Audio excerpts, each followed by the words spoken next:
The millionaire's baby refused to eat anything and was fading away until a humble waitress made a desperate choice. She gave him her own breast milk and saved his life. What city are you in? Drop it below and subscribe. Here comes an emotional story with a finale you won't believe. Brittany Matthews had memorized the weight of exhaustion. At 25 years old, she carried it in her shoulders, in the dark circles under her hazel eyes, in the way her feet ached after 12-hour shifts at Rosie's Diner on the corner of 5th and Madison. But tonight at 11:47 p.m., as she wiped down the last table with a rag that smelled of bleach and coffee grounds, she carried something heavier, the weight of being the only person her 7-month-old son, Oliver, had in this world. The diner was empty now, save for the hum of the refrigerator and the occasional car passing outside, its headlights sweeping across the faded linoleum floor. Brittany glanced at her phone. 3 missed calls from her neighbor, Mrs. Patterson, who watched Oliver during her shifts for $40 a night. Money Brittany could barely afford, but couldn't live without. She made $2,340 a month after taxes. Her rent for the cramped 1-bedroom apartment in Queens was $1,150. Utilities ran another $127. Formula, diapers, and baby supplies ate up $380. Mrs. Patterson's babysitting fees totaled $520 a month.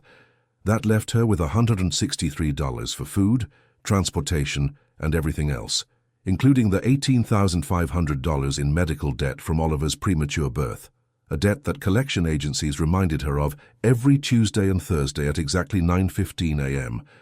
But none of that mattered when she held her son, when his tiny fingers wrapped around hers, when he nursed at her breast, his eyes fluttering closed in perfect contentment, the only peace either of them knew. She was still breastfeeding, a choice she'd made not just for the health benefits, but because formula cost $42.99 per can, and Oliver went through one every 5 days. Her body was the one thing she could give him that didn't require money she didn't have. To understand who Brittany really was, you had to go back 4 years, to a small apartment in Syracuse where a 21-year-old girl sat beside her mother's hospice bed, holding a hand that had grown paper-thin, mapped with veins like blue rivers under translucent skin. Margaret Matthews had been a waitress too, 33 years at the same truck stop diner, 6 days a week, double shifts every holiday because the tips were better and the bills never stopped. She'd raised Brittany alone after her father left when she was 3, just walked out one morning to buy cigarettes and never came back. Her mother never complained, never let Brittany see her cry, never once made her feel like a burden. "You're going to do something special, baby girl," her mother had whispered that last night, her voice barely audible over the oxygen machine. "I see it in you. The same fire your grandmother had, don't let anyone put it out. Promise me." "I promise, Mama." Margaret Matthews died at 3:47 a.m. on a Tuesday in March. She left behind $847. 23 years in a savings account, a collection of handwritten recipes in a water-stained notebook, and a daughter who would spend the rest of her life trying to keep that promise. Brittany still carried that notebook everywhere. It sat in her bag right now between a pack of baby wipes and a spare burp cloth, its pages soft with age and love. The bell above the diner door chimed, and Brittany's head snapped up. They'd closed 20 minutes ago. She must have forgotten to lock the door. A man stood in the entrance, and for a moment she forgot to breathe. He was tall, over 6 feet, with dark hair disheveled in a way that suggested he'd been running his hands through it repeatedly. His suit probably cost more than 3 months of her rent, but it was wrinkled, the tie loosened, the first 2 buttons of his shirt undone. His face was what struck her most, devastatingly handsome in an objective sense, with sharp cheekbones and a strong jaw, but his eyes, grey-blue like storm clouds over the ocean, held something she recognized immediately. Desperation, raw, animal desperation. The kind that came from watching someone you loved slip away. In his arms he held a bundle wrapped in a pale yellow blanket. A baby. And even from across the diner, Brittany could see that something was terribly wrong. "Please," the man said, his voice cracking on the single word. "Please. I don't know what to do. She won't eat. She won't eat anything. I've tried everything. Formula, different bottles, different temperatures. She just screams and turns away. It's been 4 days. 4 days. The doctors say if she doesn't eat soon. He couldn't finish the sentence. He didn't need to. Brittany was moving before she consciously decided to, closing the distance between them in seconds. Up close, she could see the baby more clearly. A girl, impossibly small, maybe 4 months old. Her skin had a greyish pallor that made Brittany's stomach clench. The baby's eyes were open but unfocused, too weak for the wailing that had probably exhausted her days ago. "What's her name?" Brittany asked, her voice steady even as her heart raced. "Lily." The man's voice broke on his daughter's name. "Her name is Lily. She's 4 months and 12 days old. Her mother, my wife, she died giving birth to her. Complications. And now she's all I have left of her, and I can't even keep her alive. What kind of father can't feed his own child?" Brittany looked at this broken man, this wealthy, powerful man who had probably never felt helpless a day in his life until 4 months ago, and saw herself. Saw every night she'd sat in Oliver's hospital room, watching machines breathe for her premature baby, bargaining with God, the universe, anyone who would listen. Saw her mother's face in those final days, the terror of leaving behind the person you loved most. "Has she been to specialists?" Brittany asked, gently touching the baby's forehead. Warm, but not feverish. That was something. 11 of them. The best in the country. They've tried hypoallergenic formula, amino acid-based formula, feeding tubes. She pulls them out, she fights everything. They say it's a combination of severe reflux and oral aversion, possibly connected to trauma from the birth. They say some babies just refuse. His jaw tightened. "I've spent $847,000 on specialists, on experimental treatments, on anything anyone suggested might help. And nothing works. Nothing." Brittany's mind raced. She thought of Oliver, of the way he rooted for her breast when he was hungry, the primal connection between mother and child that no bottle, no formula, no amount of money could replicate. She thought of her mother's words, "Don't let anyone put out your fire." She thought of that tiny grey-skinned baby who was dying in a stranger's arms because she couldn't find what she needed. And she thought of the one thing she had that no doctor, no specialist, no amount of wealth could buy. "I have an idea," she said slowly, her heart pounding so hard she could feel it in her throat. "But you're going to think I'm crazy." The man, she still didn't know his name, looked at her with those desperate storm cloud eyes. "Crazy stopped mattering 4 days ago. If you have any idea at all, I'll try it." Brittany took a deep breath. What she was about to suggest went against every professional boundary, every social norm, every instinct that told her to stay in her lane. But she kept seeing that baby's face, kept seeing Oliver's face, those first terrifying weeks in the NICU, kept hearing her mother's voice, the same fire your grandmother had. "Fire. I'm breastfeeding my own son," she said. "He's 7 months old. I have milk. A lot of it, actually. I've been pumping extra and storing it because I was going to donate to a milk bank next week." She paused, watching his face for disgust, for rejection, for anything. I could try to nurse her. Could try. Sometimes babies who won't take bottles will latch onto a breast because it's instinct. It's what they're designed for. I know it sounds crazy, a stranger offering to... Yes. The word came out so fast it startled both of them. "Yes," he repeated, his voice thick with emotion. "Please, if there's even a chance." "I need you to understand," Brittany said carefully. "This isn't something I've ever done before. I don't know if it will work. I don't know if she'll latch. I don't know if she'll accept it. But I can try." He looked at her then, really looked at her, past the tired waitress in the stained apron, past the exhaustion and the coffee smell and the worn-out shoes. He looked at her like she was offering him something more precious than any of the millions in his bank account could buy. "What's your name?" he asked softly. "Brittany Matthews." "I'm Nathan Cross." He shifted the baby in his arms, and Brittany saw his hands were shaking. "I own Cross Industries. It doesn't matter what we are. None of it matters. The only thing that matters is in my arms right now, and I will give you anything if you can save her." Brittany gestured to a booth in the back corner, away from the windows. "Sit with me, let me try." They moved together, this unlikely pair, the billionaire and the waitress, the grieving widower and the single mother. Nathan sat across from her, his eyes never leaving his daughter's face as Brittany settled into the vinyl seat and began to unbutton her uniform. Her hands trembled slightly as she lifted the tiny body from Nathan's arms. Lily was so light, maybe 10 pounds, significantly underweight for her age. Brittany positioned her carefully, the way she'd positioned Oliver 1,000 times, and offered her breast to the dying baby. For a long, terrible moment, nothing happened. Lily's mouth was near the nipple, but she didn't move, didn't root, didn't show any of the instincts that should have been automatic. Please, Brittany thought. Please, baby girl, I know you're tired. I know you've been fighting for so long, but I need you to try one more time, just one more time. And then, so slowly Brittany almost missed it, Lily's tiny lips parted. Her head turned just slightly toward the warmth. Her mouth found the nipple and latched with a force that made Brittany gasp. Lily began to nurse. Nathan Cross, billionaire CEO of a company valued at $2, $3 billion, burst into tears.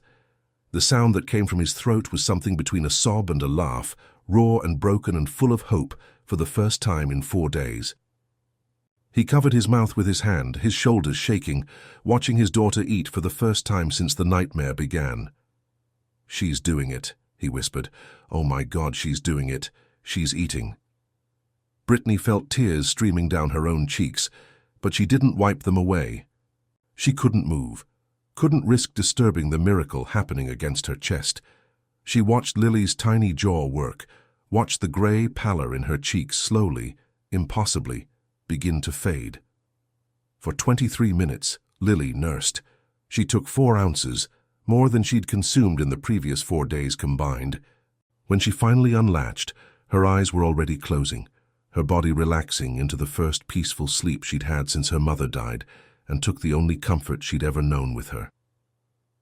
She needed this, Brittany said softly, cradling the sleeping baby. She didn't just need food, she needed this, the warmth, the heartbeat, the connection. Bottles are plastic and rubber and nothing. This is human. This is what she was crying for. Nathan stared at her, and in his eyes, Brittany saw something shift. Something that went beyond gratitude, beyond relief, beyond the simple transaction of a service rendered. "How can I ever repay you?" he asked. "Name your price, anything. $1 million, $10 million. I'll buy you a house, a car, whatever you need, just tell me." Brittany looked down at the sleeping baby, then back at this man, who had everything except the one thing that mattered, and she shook her head. "I didn't do this for money, Mr. Cross. I did it because I'm a mother, because I know what it's like to sit in a hospital room and wonder if your baby is going to survive the night. Because 4 years ago, my mother made me promise to use whatever fire I had to help people. And this." She stroked Lily's soft hair. "This is what I have. This is my fire." Nathan was quiet for a long moment. Outside, a garbage truck rumbled past, and somewhere in the distance a siren wailed. Normal sounds of a normal night in a city that had no idea that a miracle had just occurred in a rundown diner on the corner of 5th and Madison. "She'll need to eat again," Nathan said finally, "in a few hours. Few. The doctor said she needs to gain at least 2 pounds in the next 3 weeks, or—" He couldn't finish. Brittany knew what he was asking, what he couldn't bring himself to say out loud. "I get off work at midnight most nights," she said. "I have my own son at home, Oliver. He's 7 months. I can't just abandon him. Bring him. Bring him with you. I have a guest house on my property, fully furnished, 2 bedrooms. You and Oliver can stay there. I'll pay Mrs. Whoever watches your son now, I'll pay her for her time even though she's not watching him. I'll pay your rent so you don't lose your apartment. I'll pay whatever you're making here at the diner, plus whatever you need for your son. All I'm asking is that you help me keep my daughter alive until she's strong enough to eat on her own." It was insane. A billionaire she'd met 20 minutes ago was asking her to move into his guest house and breastfeed his baby. Every rational part of her brain screamed that this was a terrible idea, that she should politely decline and go home to her own child and pretend this night had never happened. But then she looked at Lily, sleeping peacefully for the first time in 4 days.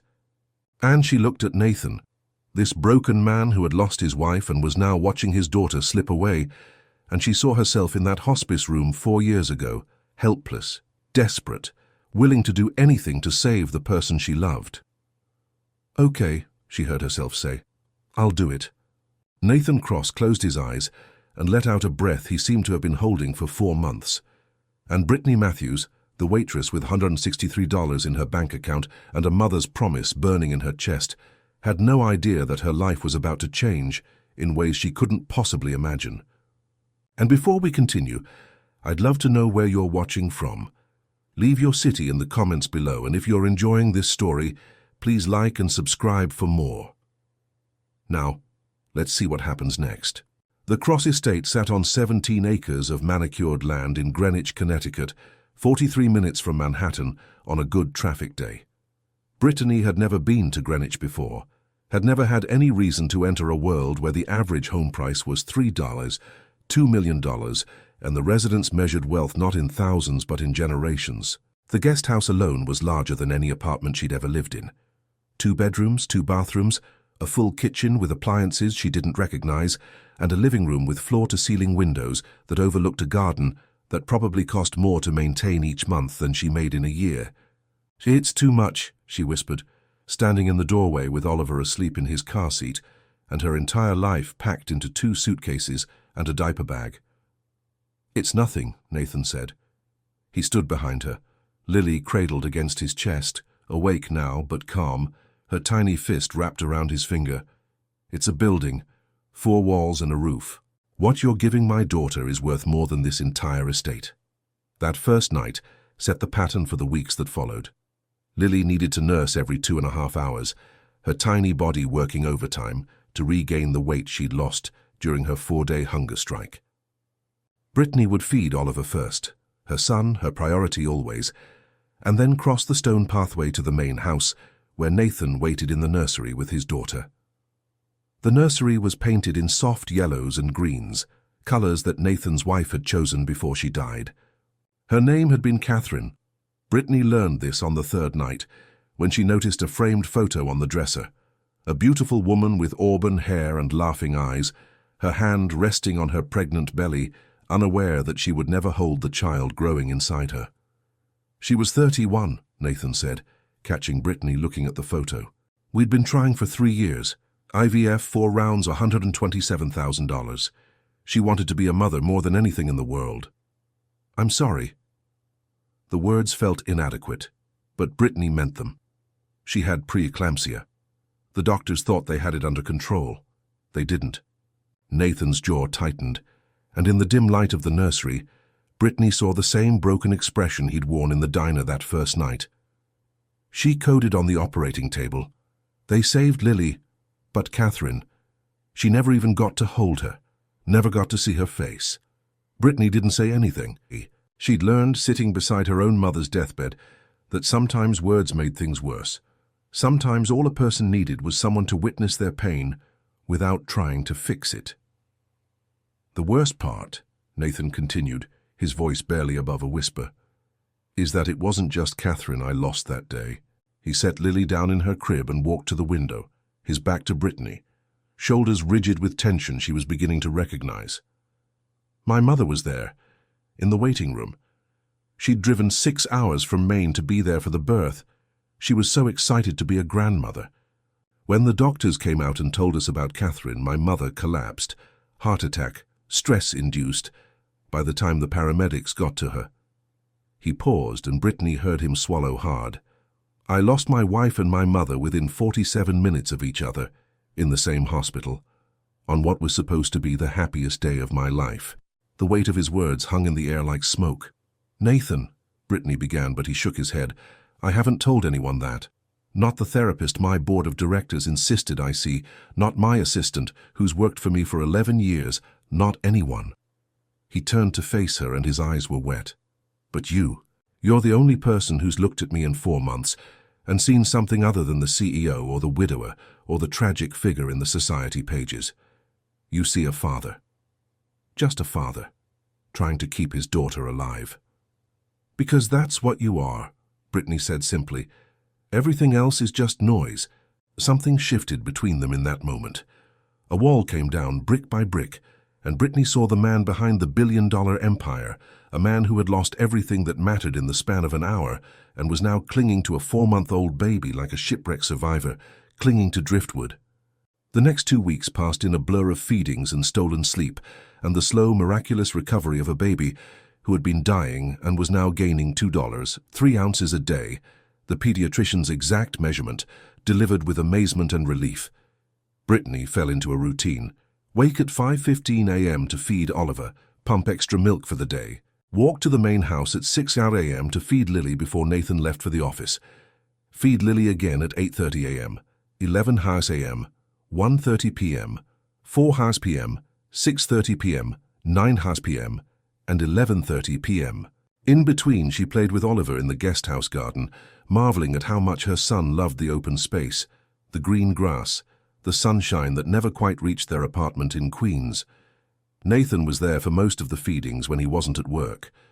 He would sit in the rocking chair across from Brittany, watching his daughter nurse, his face a mixture of gratitude and something else, something Brittany caught herself thinking about during the long hours between midnight and dawn.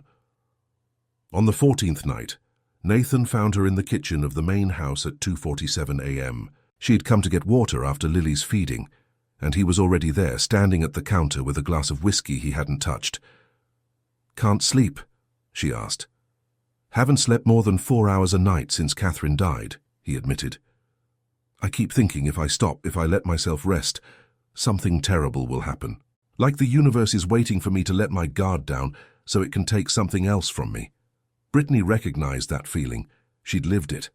"After my mother died," she said, pouring herself a glass of water, "I didn't sleep for 11 days, not really. I would close my eyes and see her face, hear her voice, feel her hand in mine. And I thought, if I fall asleep, I'll forget. I'll forget what she sounded like, what she smelled like, what it felt like to be loved by her. So I stayed awake, until my body gave out, and I collapsed at work, and my boss had to call an ambulance." Nathan stared at her. "What happened after that?" "I realized that remembering someone isn't about staying awake. It's about living. It's about keeping the promises you made to them." She touched her chest, where her mother's recipe notebook sat in the pocket of her cardigan. "She wanted me to use my fire to help people, and I couldn't do that if I was dead from exhaustion."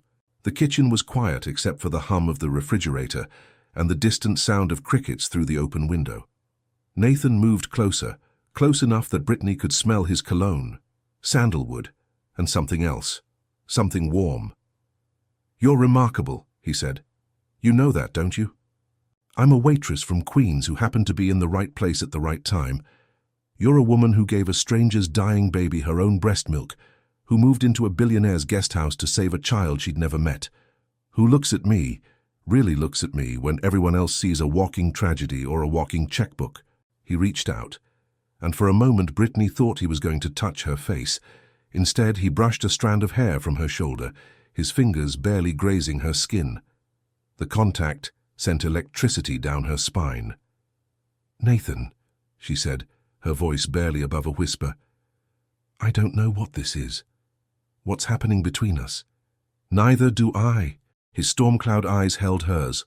"But I know it's the first real thing I've felt since I lost everything. And I know that scares me more than anything has in a long time." He stepped back then, putting distance between them, and Brittany let out a breath she didn't know she'd been holding. "Good night, Brittany," he said, and walked out of the kitchen without looking back. She stood there for a long time, her heart pounding, her skin tingling where his fingers had touched her, wondering what she had gotten herself into and whether she had the strength to get out. The answer, she realized with terrifying clarity, was no. She didn't want to get out. 3 days later, Brittany learned something that changed everything. She was organizing the bookshelf in the guest house, a nervous habit, something to do with her hands while Oliver napped, and her mind wouldn't stop replaying that moment in the kitchen, when she found a leather-bound journal wedged between 2 medical textbooks. It wasn't hers. It must have been left by a previous guest, or perhaps it belonged to a staff member who'd worked here years ago. She should have put it back, should have respected someone else's privacy. But the first page was visible, and she saw handwriting she recognized. Nathan's handwriting. "Day 1. Catherine is gone. My mother is gone. Lily is here, but she won't eat. I've called 11 specialists. None of them can help. I don't know how to be a father. I don't know how to be anything without them." Brittany knew she should stop reading. This was private, deeply private, and Nathan had trusted her in his home. But her eyes kept moving down the page. Day 37. Found a photo of me with Mom and Catherine at the lake house. That was 2 summers ago, before the IVF, before everything. Mom was teaching Catherine to fish. She'd never held a rod before, grew up in Manhattan, thought fish came from restaurants. They were laughing. I took the photo because I wanted to remember that sound. Now I can't even look at it. Day 89. The board is pressuring me to come back full-time. They don't understand. Nothing matters anymore. The company, the money, none of it. What's the point of building an empire if you have no one to share it with? Day 112. Lily still won't eat consistently. The doctors say we might need to insert a feeding tube permanently. I can't let them put another tube in my daughter. She's been through enough. I've been through enough. I'm so tired. I don't know how much longer I can do this. Day 127. Tonight I did something desperate. I drove to a random diner in Manhattan at midnight with my dying daughter in my arms. I don't know what I was looking for. A sign, a miracle, something. And I found a waitress named Brittany who offered to breastfeed my child without asking for anything in return. She saved Lily's life. She might have saved mine too. I just don't know how to tell her. Brittany closed the journal, her hands shaking.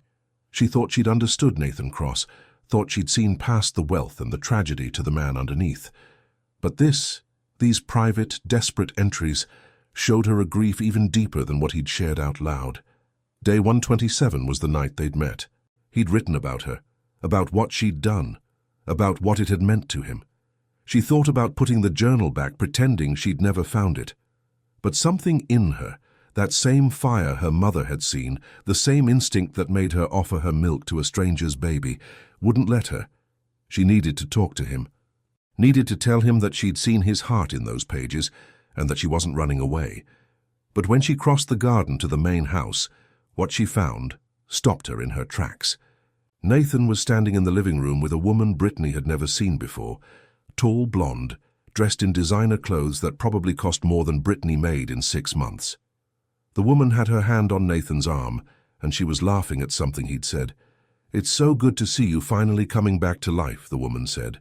"Victoria and Charles were just saying at the club that we never see you anymore.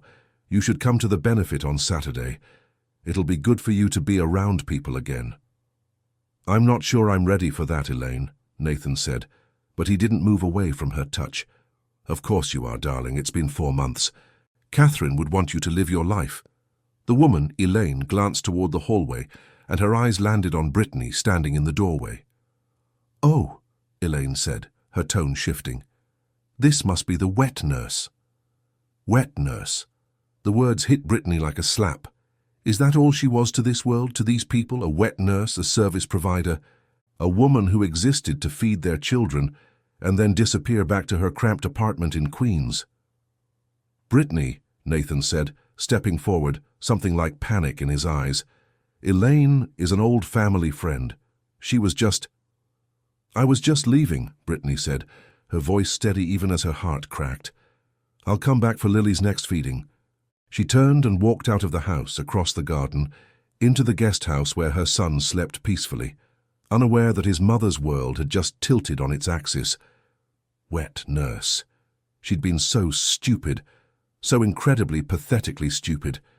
She'd let herself believe that this was something more than a transaction, that Nathan's midnight confessions and lingering touches and storm cloud eyes meant something. But she was still just the waitress from Queens, the woman with 160 thrallers in her bank account, the help, and no amount of hoping would change that. 20 minutes later, there was a knock at the guest house door. Brittany ignored it. She was sitting on the edge of her bed, Oliver nursing contentedly in her arms, and she had no desire to see anyone, least of all Nathan Cross and whatever explanation he'd crafted for his rich friends and their casual cruelty. The knock came again and again. "Brittany," Nathan's voice muffled through the door. "Please, let me explain." "There's nothing to explain, Mr. Cross." She used his formal name deliberately, a wall of professionalism between them. "I'll be available for Lily's 6:30 feeding as scheduled." A long pause, then, "I sent Elaine away." And I told her that if she ever uses the term wet nurse in my presence again, she can find a new family to pretend to be friends with. Brittany didn't respond. The guest house door has a lock, Nathan continued. I had it installed specifically so you would feel safe here, so you would feel like this was your space, your home, not just some extension of my property. Another pause. But I'm standing out here anyway because I need you to understand something. And if you still want me to leave after I say it, I'll go. I'll never bring it up again. But please, just hear me out. Oliver unlatched, milk-drunk and sleepy, and Brittany settled him in his bassinet before walking to the door. She didn't open it, but she leaned against the frame, close enough to hear Nathan breathing on the other side. I'm listening, she said. Elaine called you a wet nurse because that's how people like her see the world. Everyone is either useful or not. Everyone has a label, a function, a role, the gardener, the chef, the wet nurse. His voice was raw. But that's not how I see you, Brittany. I've never seen you that way. From the moment you offered to save my daughter's life without asking for a single thing in return, I saw you as something extraordinary, something I don't deserve. Brittany pressed her palm against the door, feeling the wood grain beneath her fingertips. I know what I am, Nathan continued. I'm a man who lost everything and is trying to hold on to what's left. I'm a father who couldn't feed his own child. I'm a CEO who runs a company worth $3 billion, and would trade every cent of it for one more day with my mother, one more hour with Catherine. His voice cracked. And I'm a man who is falling for a woman who walked into my life at 11:47 p.m. on the worst night of my existence and somehow made everything better. Brittany's heart stopped. I'm not asking you for anything, he said quickly. I know you have your own life, your own son, your own dreams. I know I'm probably just some tragic rich guy you're helping out of the goodness of your heart. But I need you to know that you're not the wet nurse, you're not the help. You're Brittany Matthews, and you saved my daughter, and you. He paused, and when he spoke again, his voice was barely audible. You're saving me too, even if you don't know it. Brittany reached for the doorknob. She turned it slowly, and the door swung open to reveal Nathan Cross standing on her doorstep. His tie loosened, his eyes red-rimmed, looking nothing like the billionaire CEO the world saw, and everything like the broken man she'd met in a diner 3 weeks ago. I read your journal, she said. The blood drained from his face. What? I found it in the bookshelf. I didn't mean to read it, but... She swallowed. Day 127. You wrote about me. About that night. Nathan closed his eyes, and she saw a muscle in his jaw twitch. Brittany, You wrote that I might have saved you too. She took a step closer, close enough to see the individual threads of grey in his storm-cloud eyes. Did you mean that? Every word. Good. She reached up and touched his face, feeling the stubble on his jaw, the warmth of his skin, the way his breath caught at her touch. Because you're saving me too, Nathan. I just didn't want to admit it until now. She kissed him. It wasn't a gentle kiss, wasn't a tentative first exploration. It was 4 years of loneliness and 3 weeks of tension and a lifetime of waiting for something she'd stopped believing she deserved. She kissed him like her mother was watching from somewhere beyond, proud that her daughter had finally stopped being afraid of her own fire. Nathan made a sound against her mouth, something between a gasp and a groan, and then his arms were around her, pulling her close, and they were stumbling backward into the guest house, the door slamming shut behind them. I've wanted to do this since the first night, he breathed against her lips, since you looked at me in that diner and saw past everything I was hiding behind. I know, she whispered back. I could see it in your eyes. They made it to the couch before reality intervened, Oliver's soft whimper from the bassinet, reminding them both that this moment, however perfect, existed in a world with responsibilities and complications. Your son, Nathan said, pulling back reluctantly. He's fine, just dreaming. Brittany smoothed her hair, suddenly aware of how disheveled she must look. But you're right, we should probably slow down. Nathan laughed, a genuine laugh, the first she'd heard from him that wasn't tinged with sadness. I'm 34 years old, I run a multinational corporation, and I just kissed a woman for the first time in 4 years and 3 months. I think slowing down is probably wise. 4 years and 3 months, the same amount of time since Catherine had died. Brittany felt the weight of that number settle in her chest. "Is this okay?" she asked quietly. "Being with someone new?" "It hasn't been that long since—" "Catherine told me something before she died," Nathan interrupted. He sat down on the couch, and Brittany sat beside him, their shoulders touching. She knew the pregnancy was risky. She knew something could go wrong. "And she made me promise that if anything happened to her, I wouldn't spend the rest of my life alone. She said, 'Find someone who makes you laugh, Nathan.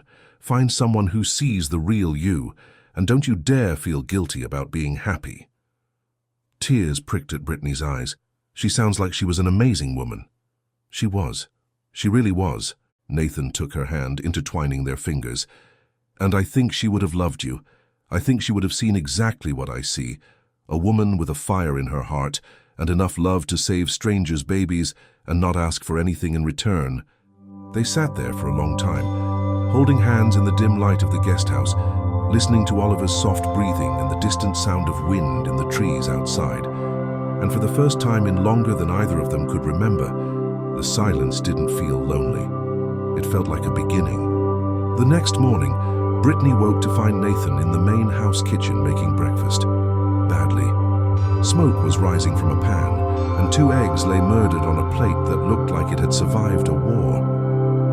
"I wanted to surprise you," he said sheepishly when she walked in with Oliver on her hip. "I used to be able to cook. Before I could afford a private chef, which was 23 years ago, so the skills might be a little rusty." Brittany laughed, really laughed, the kind that came from her belly and made her eyes water, and reached into her bag for her mother's recipe notebook. "My mum was a waitress for 33 years, she said, flipping to a page marked with a faded coffee stain. "But before that, she dreamed of opening her own restaurant.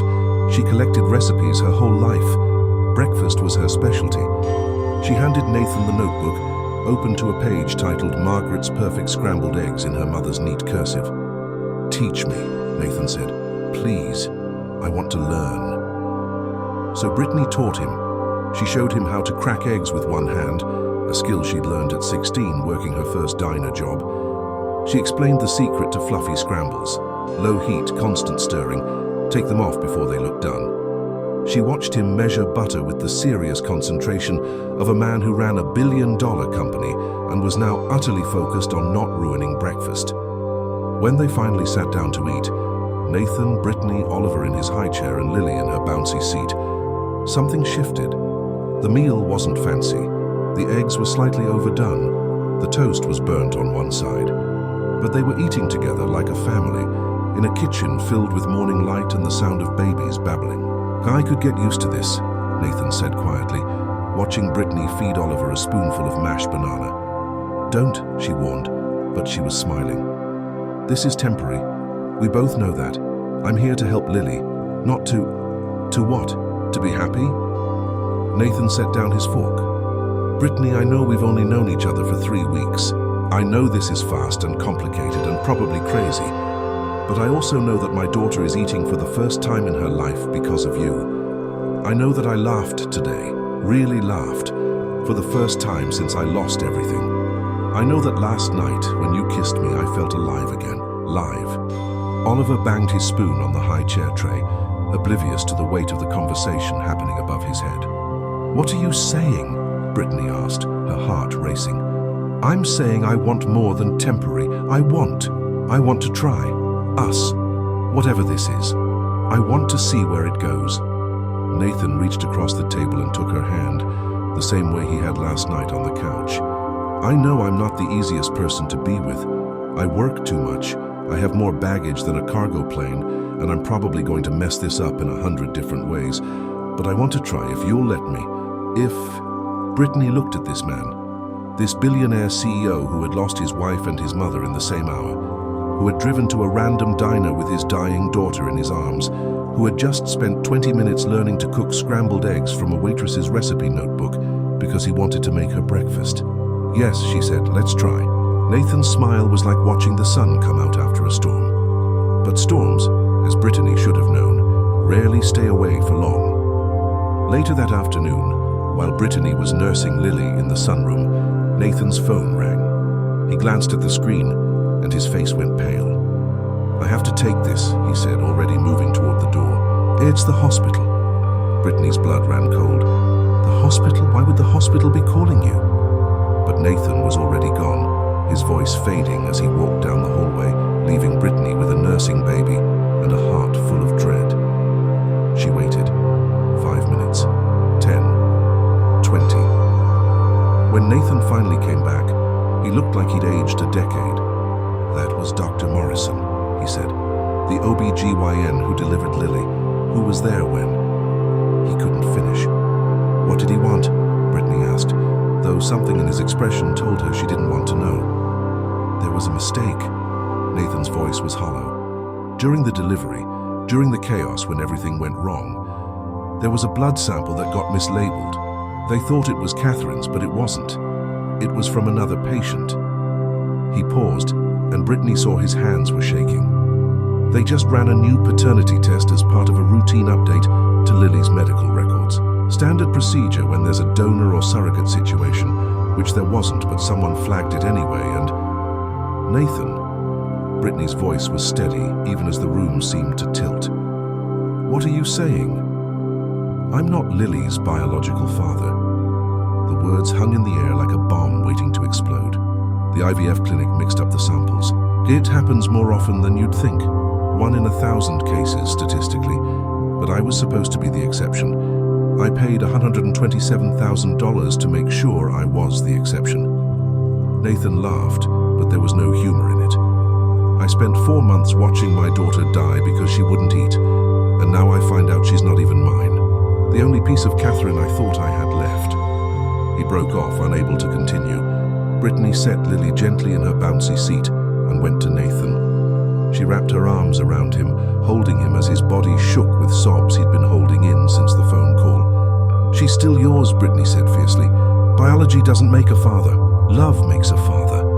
You've been there for her since the moment she was born. You held her through every feeding tube and every specialist and every sleepless night. That's what makes you her dad. But what if..." Nathan pulled back, his eyes wild with fear. "What if her biological father finds out? What if he has legal rights? What if someone tries to take her away from me? Then we'll fight it together." Brittany cupped his face in her hands, forcing him to meet her eyes.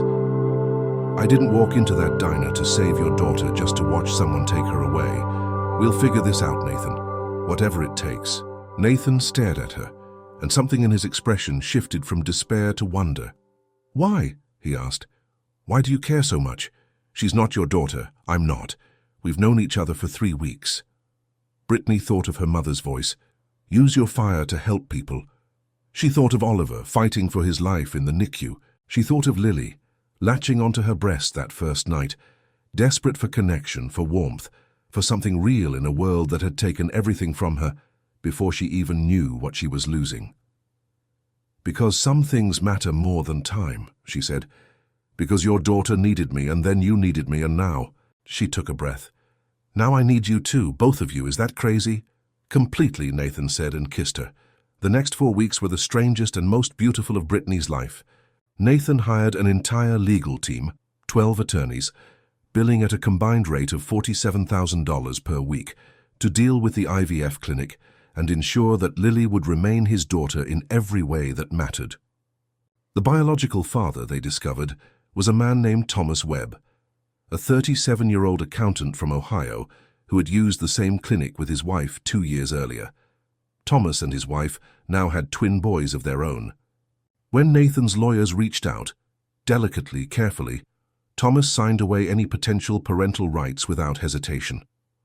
"I have my kids," Thomas wrote in an email that Nathan showed Brittany, his voice thick with emotion. "That little girl has her dad. Family isn't about DNA, it's about who shows up." The crisis, which had seemed world-ending for 48 hours, dissolved as quickly as it had appeared. And in its wake, Brittany and Nathan found themselves building something neither of them had expected. Lily was thriving. At her 1-month checkup, 1 month since that night in the diner, she weighed 13 pounds 4 ounces, up from her desperate low of 9 pounds 7 ounces. The pediatrician, Dr. Chen, called it nothing short of miraculous. Whatever you're doing, Dr. Chen told Brittany, keep doing it. This baby is healthy, happy, and developmentally on track. I've never seen such a dramatic turnaround. What Brittany was doing was loving her. Both of them. All four of them, really. Herself, Oliver, Nathan, and Lily, tangled together in a makeshift family that shouldn't have worked but somehow did. They fell into a rhythm. Brittany would wake at 5:15 a.m. to nurse Oliver, then walk to the main house for Lily's 6 a.m. feeding. Nathan would be there, already dressed for work but lingering over coffee, watching Brittany with his daughter with an expression that made her heart flip every time. "You're staring," she would say. "I know," he would reply. "I can't help it." At 7:30 a.m., Nathan would leave for the office, and Brittany would have the day with both babies.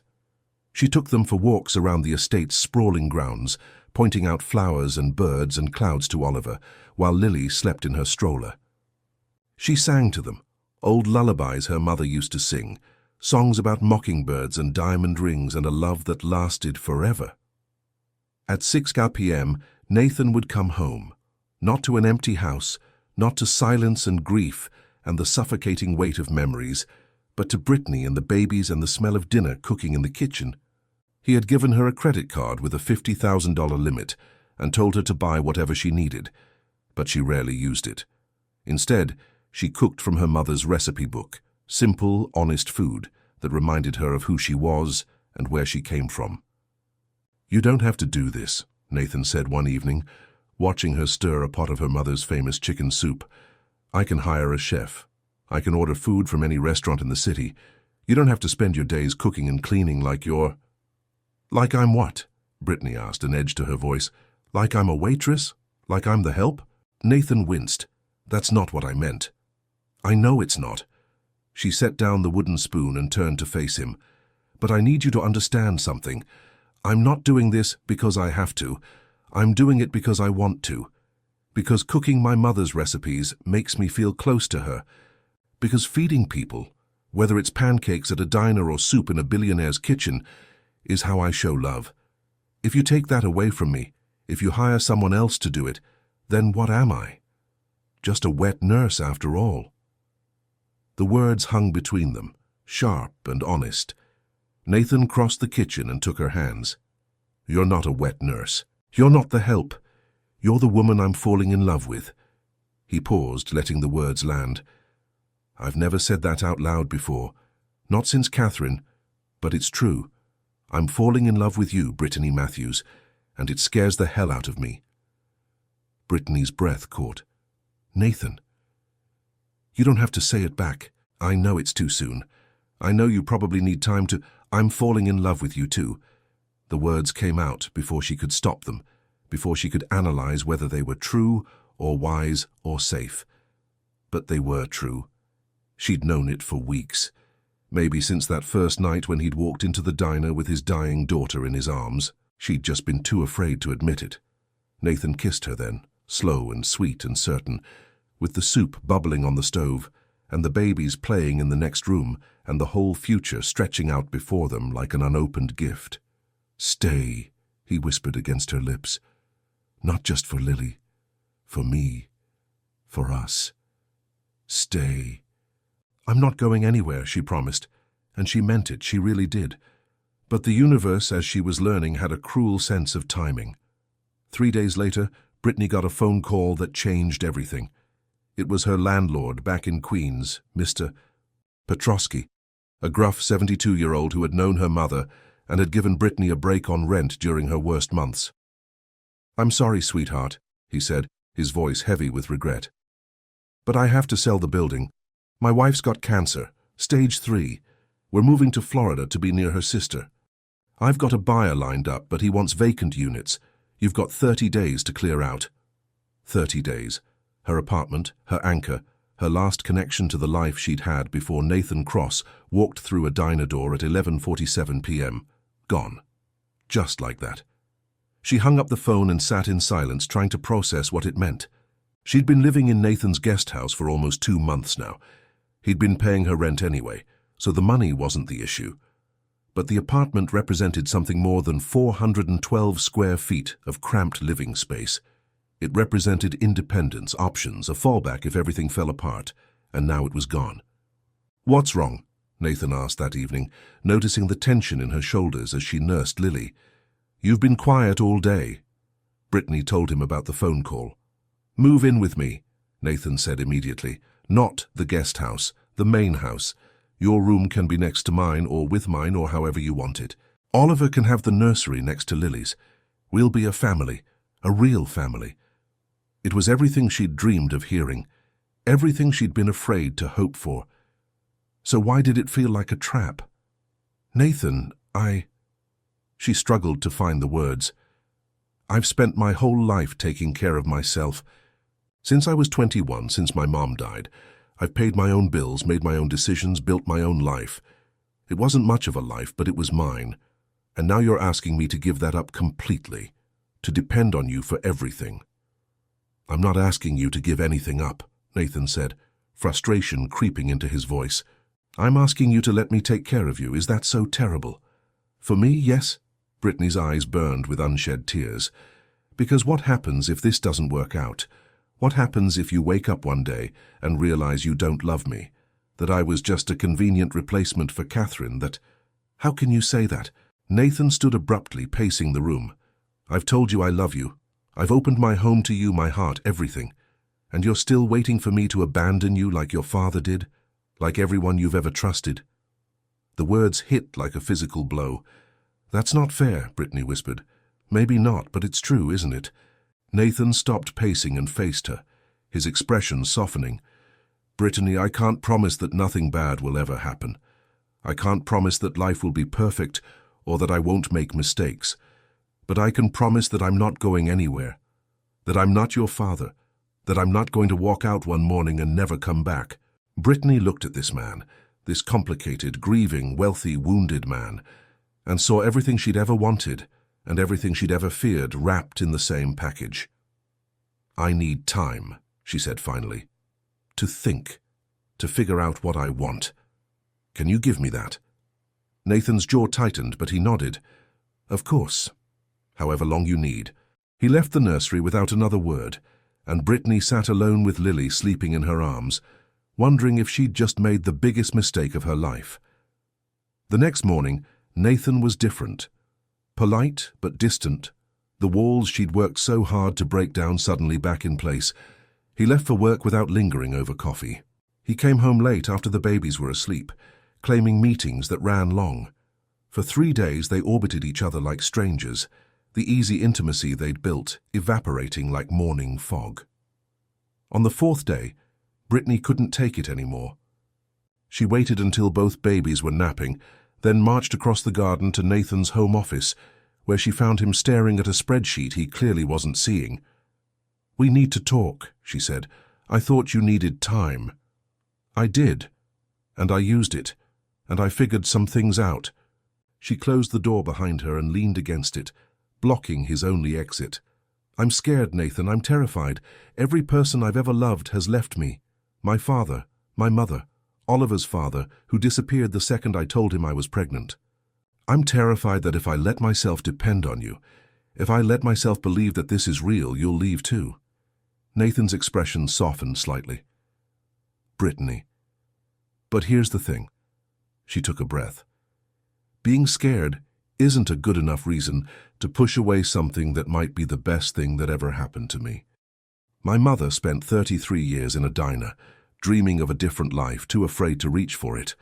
And she died with that dream still in her notebook, still waiting for someday. Brittany's voice cracked. I don't want to be like that. I don't want to look back at this moment and know that I was too scared to reach for something beautiful. Nathan was on his feet now, moving toward her.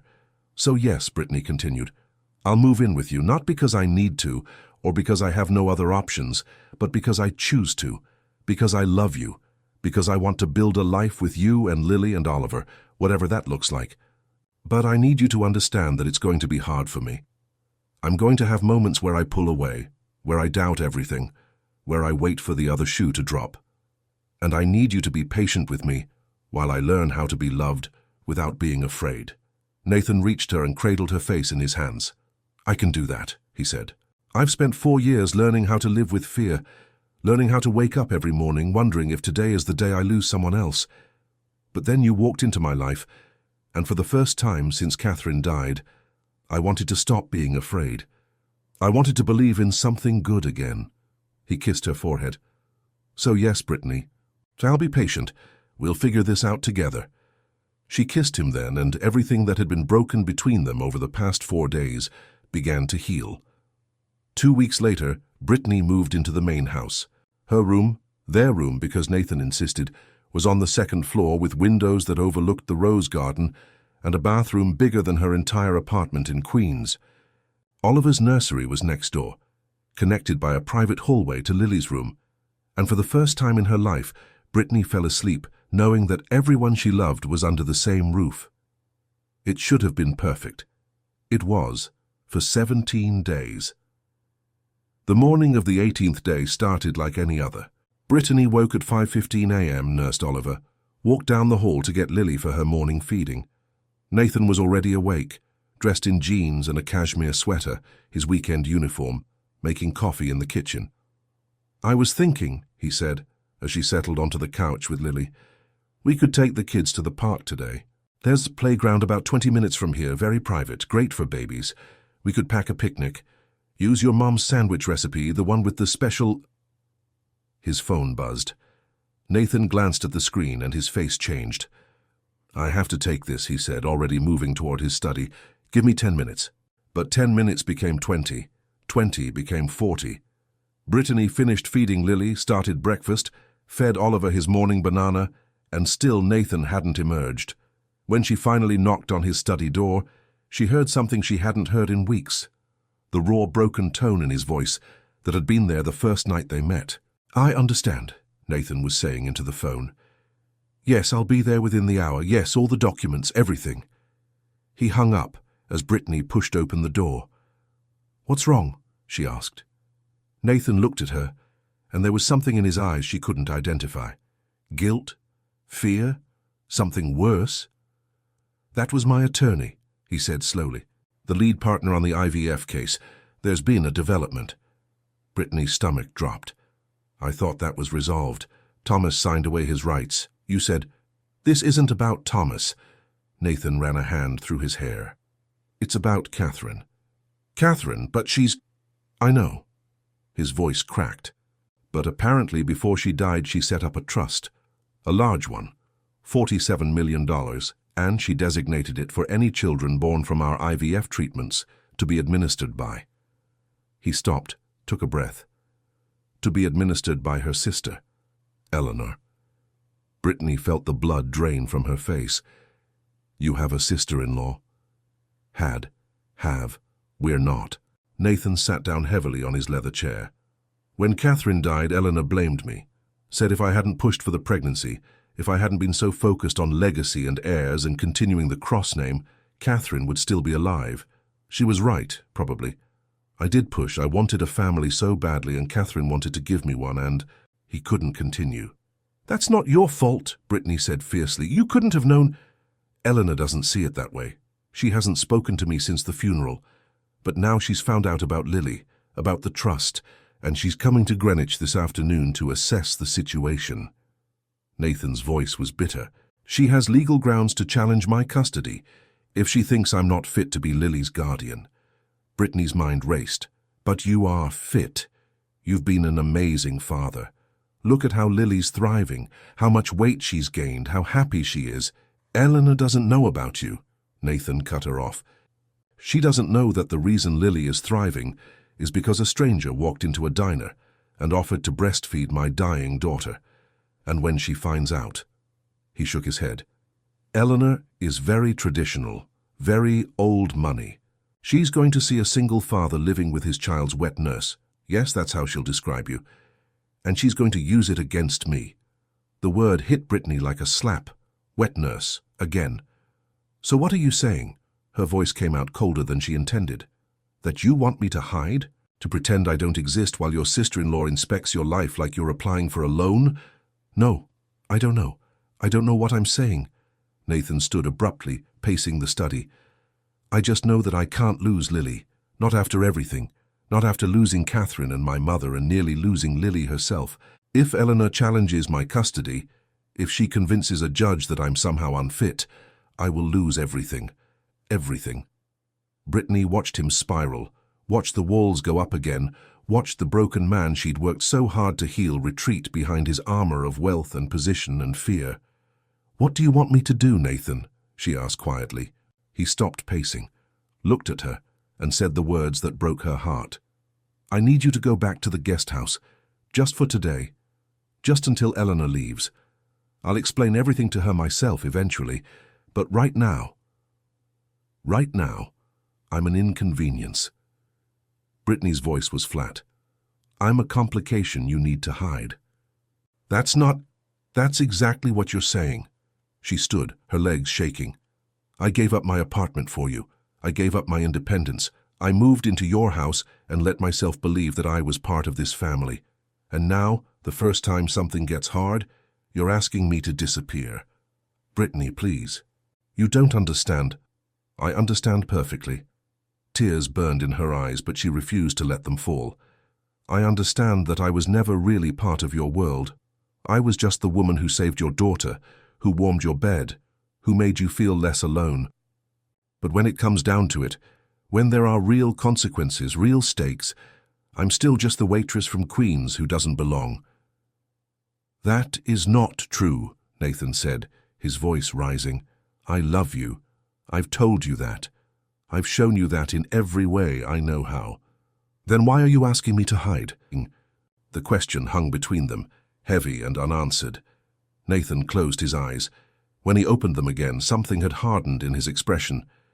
"Because I have to protect my daughter, and if that means hurting you to do it, then—" He didn't finish, but he didn't have to. Brittany felt something shatter inside her, something she'd been building brick by brick since that first night. Trust, hope, the belief that maybe, just maybe, she'd found a place where she belonged. "I see," she said quietly. "Well, you don't have to worry about me hiding in the guest house. I'll make it easier for you." She turned and walked out of the study. "Brittany, wait!" But she didn't wait. She walked upstairs, packed Oliver's diaper bag, gathered the few things she couldn't leave behind, her mother's recipe notebook, the photos of her and Oliver she'd put on the nightstand, the worn pair of baby booties that had been her mother's last gift, and walked out the front door. Nathan caught up with her in the driveway, his face pale. "Where are you going?" "I don't know." She strapped Oliver into the car seat of the old Honda she'd driven up from Queens 2 months ago, the car Nathan had offered to replace a dozen times. "But I'm not staying here to be hidden like a dirty secret. I'm not going to pretend I don't exist, so your sister-in-law will approve of you. Brittany, please, I'm sorry, I shouldn't have—" "No, you shouldn't have." She turned to face him, and now the tears were falling, streaming down her cheeks unchecked. "I told you, Nathan, I told you I was scared. I told you that everyone I've ever loved has left me. And you promised that you were different, that you wouldn't walk out, that you wouldn't abandon me. I'm not abandoning you. I'm asking for one day. You're asking me to be invisible, to pretend that everything we've built doesn't exist. And that tells me everything I need to know about where I stand in your life." She opened the driver's door. "Goodbye, Nathan. I hope Eleanor approves of you. I hope you get to keep Lily. I really do. Because that little girl deserves a father who loves her, even if that father doesn't know how to love anyone else." She got in the car, started the engine. Nathan slammed his palm against the window. "Brittany, don't do this, please. I can't lose you too." She looked at him through the glass. This beautiful, broken man who had everything except the courage to fight for what he wanted when it mattered most. "You already did," she said, and drove away. Brittany didn't know where she was going until she was already there, the diner. Rosie's diner on the corner of 5th and Madison, where she'd worked for 14 months before a billionaire walked through the door with a dying baby in his arms. It was 9:47 a.m. on a Saturday. The morning rush was over and the lunch crowd hadn't arrived yet. Brittany parked in the lot behind the building, carried Oliver inside, and sat down in the same booth where Nathan had watched her nurse Lily for the first time. "Brittany!" Rosa, the owner, emerged from the kitchen with flour on her apron and shock on her face. "What are you doing here?" "I thought you were living in some fancy mansion with that billionaire." "I was." Brittany's voice was hollow. I'm not anymore. Rosa took one look at her tear-stained face and slid into the booth across from her. What happened? So Brittany told her. Everything. The whole story from the beginning. The desperate father, the dying baby, the midnight nursing sessions, the kiss, the love, the hope. And then this morning, the phone call, the sister-in-law, the request to disappear. He asked you to hide. Rosa's eyes were wide with indignation. After everything you did for him, for that baby? He's scared. I understand that. His wife died, his mother died, he almost lost his daughter. He can't handle losing anything else. Brittany looked down at Oliver, who was sleeping peacefully in her arms, oblivious to his mother's heartbreak. But I can't be with someone who sees me as something to protect when it's convenient and something to hide when it's not. I deserve better than that. Yes, you do. Rosa reached across the table and took her hand. Your mother would be proud of you, you know that. She always said you had fire in you, that you'd find your way. Brittany thought of her mother's recipe notebook, tucked safely in her bag. Margaret's perfect scrambled eggs, Margaret's famous chicken soup, Margaret's chocolate chip cookies for bad days. She needed those cookies now. Needed the comfort of flour and sugar and chocolate, of hands working dough, of creating something sweet from simple ingredients. Rosa, she said slowly, do you still need help in the kitchen? I know my position was filled when I left, but... Are you kidding? Rosa squeezed her hand. I've been through 3 people since you left. None of them can make pancakes like you do. The job's yours if you want it. It wasn't the life Brittany had imagined 3 hours ago. It wasn't the mansion in Greenwich or the rose garden or the nursery next to Lily's room. But it was hers, her job, her choice, her life. When can I start? She asked. Monday. Take the weekend to get settled. Rosa stood, then paused. And Brittany. For what it's worth, that man is an idiot. And if he doesn't realize what he lost, that's his tragedy, not yours. Brittany watched Rosa disappear back into the kitchen, and for the first time since she'd driven away from the Cross estate, she felt something other than grief. She felt strength. The same fire her mother had seen in her all those years ago. And no man, no matter how rich, no matter how broken, no matter how much she loved him, was going to put it out. 3 days passed. Brittany found a small studio apartment in Brooklyn, won $350 a month, which was more than she'd paid in Queens, but still manageable on her diner salary. Rosa had given her extra shifts, and Mrs. Patterson had agreed to watch Oliver during work hours at a discounted rate until Brittany got back on her feet. She was surviving. That was something. But at night, when Oliver was asleep and the apartment was quiet, she missed Lily with an ache that surprised her. She'd only known that baby for 3 months, and yet she'd become as much Brittany's daughter as Oliver was her son. She found herself checking her phone constantly, wondering if Lily was eating, if she was sleeping, if Nathan had found someone else to nurse her now that Brittany was gone. And Nathan.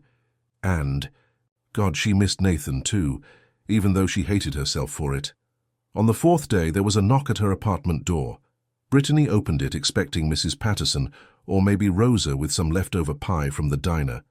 What she found instead was Eleanor Whitmore, Catherine's sister, standing in the hallway of her run-down Brooklyn apartment building, looking as out of place as a diamond in a discount store. Ms. Matthews. Eleanor was tall and elegant, with Catherine's auburn hair and a severe expression that suggested she wasn't used to being told no. I believe we need to talk. Brittany's first instinct was to slam the door in her face. This was the woman who had almost cost Nathan his daughter, the woman whose arrival had triggered the worst day of Brittany's life. But something in Eleanor's expression gave her pause. How did you find me? Brittany asked. I have resources. Eleanor's tone was clipped. May I come in? What I have to say shouldn't be discussed in a hallway. Against her better judgment, Brittany stepped aside. Eleanor entered the studio apartment and looked around, at the second-hand furniture, the cramped kitchen, the baby toys scattered across the floor. If she was judging, she hid it well. I met with Nathan on Saturday, Eleanor said, getting straight to the point. As you apparently know since you fled before I arrived. I didn't flee. I left. The distinction is irrelevant. Eleanor sat on the edge of Brittany's worn couch, crossing her legs precisely. What is relevant is what Nathan told me during our meeting. About you. About what you did for Lily. Brittany said nothing. He told me everything. How you met, how you offered to nurse his dying daughter without asking for anything in return, how you moved into his guest house and then his home to help that baby survive. Eleanor's voice was measured, but something flickered in her eyes. He told me that you're the reason Lily is alive today. Anyone would have done the same. No, Miss Matthews, they wouldn't have. Eleanor leaned forward. I've spent my career working with families in crisis. I've seen parents give up on children who were far less sick than Lily was. I've seen people walk away from situations that were too hard, too messy, too inconvenient. What you did was exceptional, and I came here to tell you that. Brittany stared at her. I don't understand. I thought you blamed Nathan for Catherine's death. I thought you came to take Lily away from him. I did blame Nathan. For 4 months I hated him with every fiber of my being. Eleanor's composure cracked slightly. My sister was my best friend. We talked every day about everything, and when she died, I needed someone to blame. Nathan was the easiest target. And now?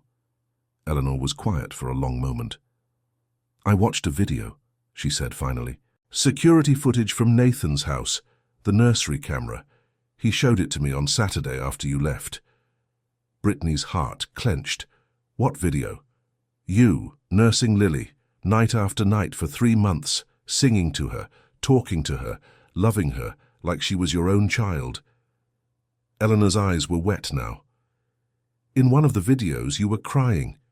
You thought you were alone. You were holding Lily and telling her about Catherine, about how much her mother would have loved her, how brave she was, how she was going to grow up strong because she had her mother's spirit. Brittany remembered that night.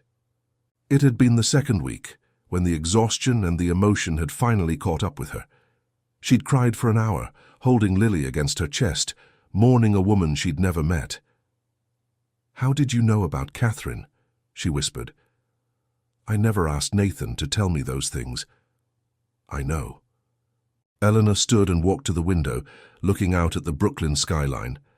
Nathan told me something else. He told me that you were angry with him because he asked you to hide during my visit, because he was afraid of what I would think. He had every right to be afraid. You could have taken his daughter. Yes, I could have. Eleanor turned to face her. But I wouldn't have. Do you know why? Because when I walked into that house on Saturday and saw Nathan Cross, the man I had blamed for my sister's death for 4 months, I didn't see a heartless businessman who had killed my sister for an heir. I saw a broken man who was desperately in love with a waitress from Queens and terrified of losing her. Brittany's breath caught.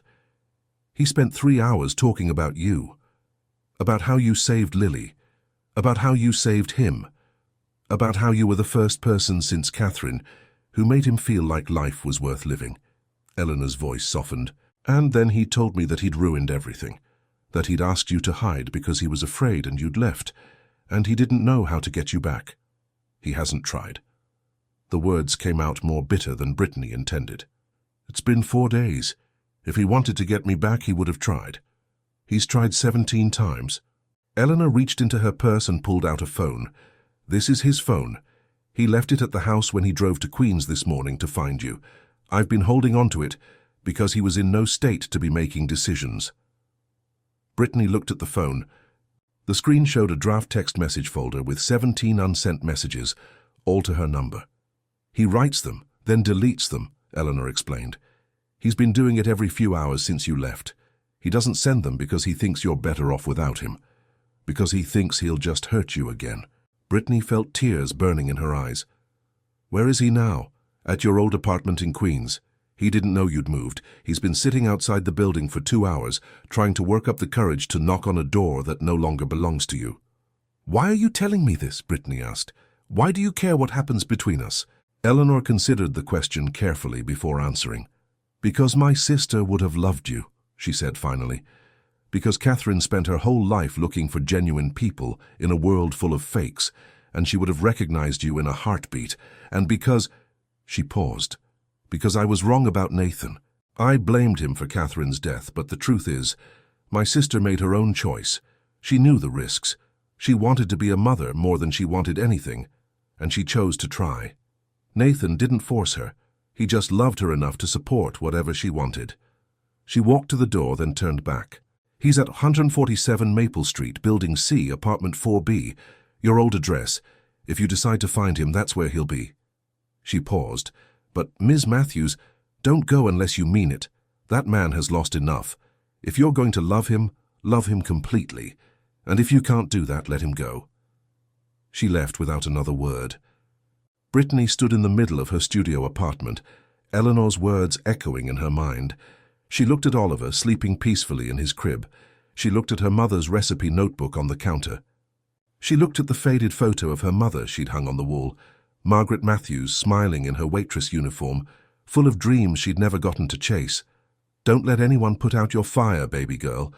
But also, don't be afraid to reach for something beautiful. Brittany made her decision.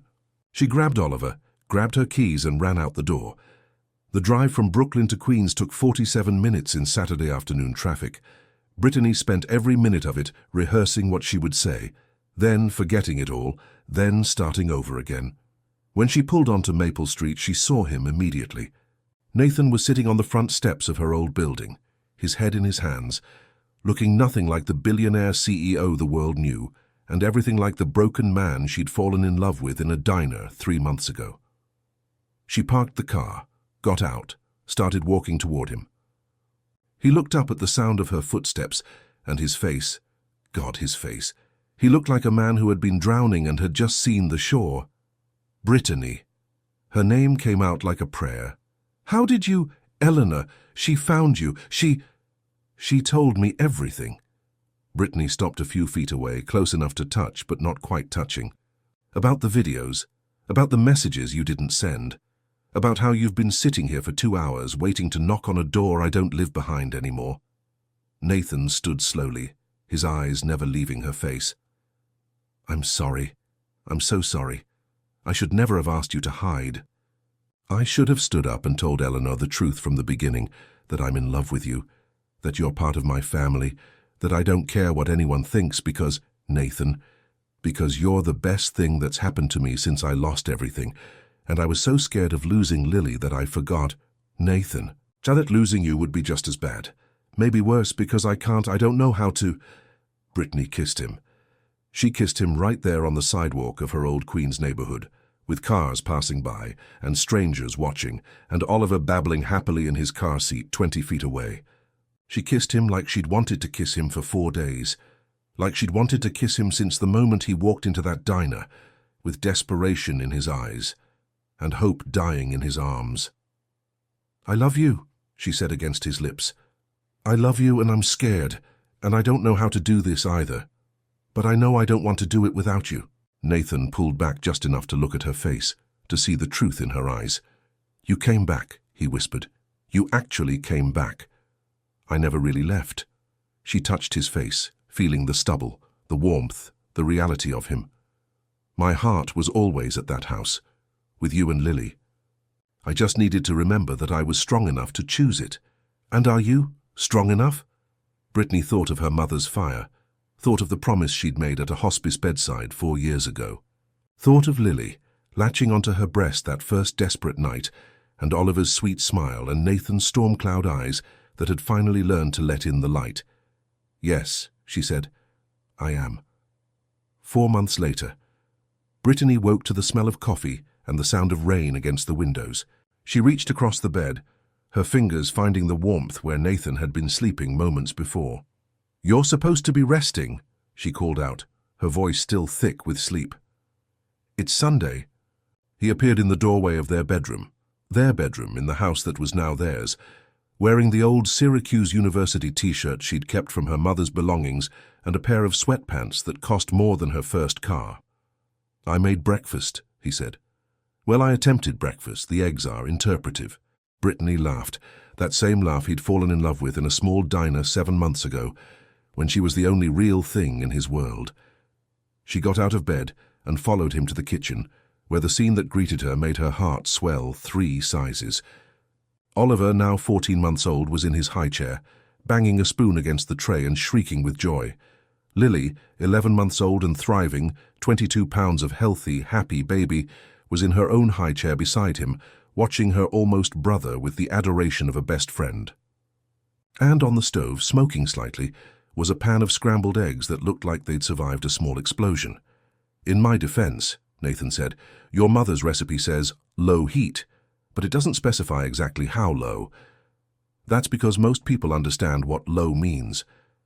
Brittany hip-checked him away from the stove and took over, salvaging what she could of the eggs, while Nathan watched with the same serious concentration he'd had that first morning, 7 months ago, when she'd taught him to cook.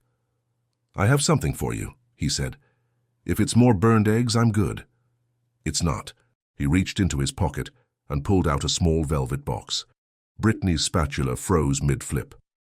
"Nathan, before you say anything, let me explain." He didn't get down on one knee. That wasn't his style. But he took her hand, eggs forgotten on the stove. 7 months ago, I walked into a diner with a dying baby in my arms and no hope left in my heart. And you, this beautiful, tired, stubborn waitress with flour on her apron and fire in her eyes, you gave me back both. Nathan, you saved my daughter. You saved me. You taught me that family isn't about DNA or money or where you come from. It's about who shows up, who stays, who loves you at your worst and believes you can be better. He opened the box, revealing a ring that took her breath away. Not because of the diamond, though it was stunning, but because of what was engraved on the inside of the band. Fire. I asked them to engrave that because of your mother, Nathan explained. Because she saw something in you that I see too. That fire, that determination, that fierce, stubborn love that refuses to let anyone you care about slip away. He looked at her, his storm cloud eyes finally peaceful after years of storms. I want to spend the rest of my life watching that fire burn. Marry me, Brittany. Be my wife. Be Lily's mother. Let me be Oliver's father. Let's make this family official. Brittany looked at the ring, at Nathan, at Oliver and Lily, watching from their high chairs with innocent curiosity, not understanding the magnitude of what was happening, but feeling it somehow. She thought of her mother, alone in that hospice bed, dreaming of a life she never got to live. And she said yes. The wedding was small, just 37 people, held in the garden of the Cross estate on a perfect June afternoon. Rosa came from the diner, crying the whole ceremony. Eleanor stood as a bridesmaid, having become one of Brittany's closest friends in the months since that afternoon in Brooklyn. Brittany wore her mother's pearl earrings, the only jewelry Margaret Matthews had ever owned, and carried a bouquet that included flowers from the recipe notebook, the ones her mother had drawn in the margins next to her favorite recipes. But the moment that Brittany would remember forever came after the ceremony, when Nathan found her in the nursery, watching Oliver and Lily sleep in their cribs, side by side. "What are you thinking?" he asked, wrapping his arms around her from behind. "I'm thinking about my mother." Brittany leaned back against his chest. She spent her whole life dreaming of something more, never quite believing she deserved it. And I almost did the same thing. I almost walked away from you because I was too scared to believe that I could have this. But you didn't walk away. You came back. Because of her. Because of the promise I made at her bedside. Brittany turned in his arms to face him. She told me to use my fire to help people, to not let anyone put it out. And I thought for a long time that meant being strong and independent and never needing anyone. She smiled. But I think she meant something else. I think she meant that fire isn't just about burning, it's about warming. It's about giving light to the people around you. And you can't do that alone. Nathan kissed her forehead. Your mother sounds like she was a very wise woman. She was. She really was.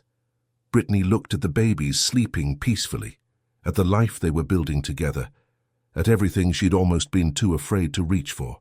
And I think wherever she is, she's proud of me. Outside the window, the sun was setting over the rose garden, painting the sky in shades of pink and gold. Inside the nursery, Oliver stirred in his sleep, reaching instinctively toward Lily's crib, his tiny fingers finding hers through the bars. And Brittany Matthews Cross, waitress, mother, wife, survivor, smiled at the beautiful, imperfect life she'd built from the ashes of everything she'd lost. Her mother's fire, burning bright, forever.